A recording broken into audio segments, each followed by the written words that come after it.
Alright then my friends, so there is one final thing I do want to do in this project, and that is to create some kind of 404 component or a not found component that I want to show in the browser when a user tries to go to some kind of URL like this that doesn't exist, because currently there's no route set up for this and it's not showing any content.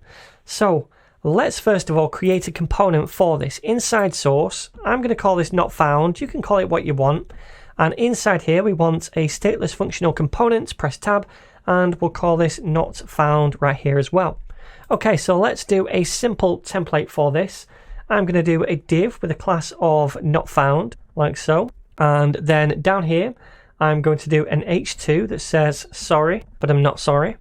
And then underneath that, a paragraph tag. That page cannot be found. And then finally, what I'll do is a link to the home page, so they can just click on that to go back to the home page. So link tag, I'm going to click on this so it auto imports at the top, and this is going to be 2, and I'm going to set it equal to just / for the home page, and I'll say inside back to the home page ...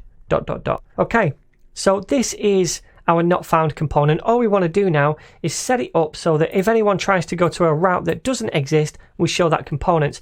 And the way we do that is by going to app.js and adding in kind of like a catch-all route for this. So we need to do this down here at the bottom. I'm going to come to the bottom and add in a new route like so. And we're going to embed not found inside that route like so. Click on that. It should auto import it at the top. Yes, it does.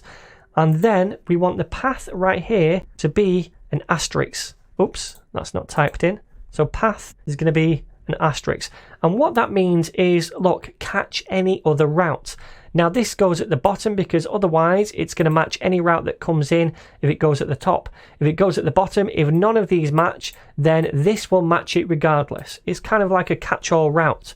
So if I press save now, we can see we get this component right here.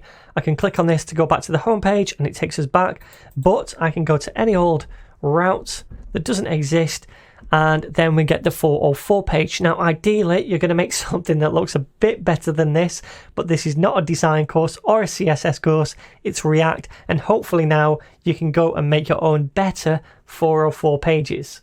And that, my friends, is this project pretty much complete. So hopefully now you'll have all the foundations to go out and make your own React applications, check out the docs or do some more advanced tutorials. And speaking of more advanced tutorials, I will be making more React stuff in the future. Probably maybe a React with Firebase authentication at some point, or maybe a next tutorial as well. So keep your eyes peeled for those. So then, my friends, I really hope you've enjoyed this series, and if you have enjoyed it, please don't forget to share, subscribe and like. That really means a lot and it helps out an enormous amount. And if you do want to join the cause and support the channel, you can do by clicking the join button on the channel homepage or underneath the video right down below. You also get a little cool ninja badge next to your name in the comments for that, and it's 99 pence or cents per month. And I've also created several premium in-depth courses on Udemy. So the first one is Modern JavaScript, the second one is D3 and Firebase, and the third one is Vue.js and Firebase. So if you want to take one of those, all the links with the discounts automatically applied to them are going to be in the video description down below. So again, thanks so much for watching, and I'm going to see you in the very next course.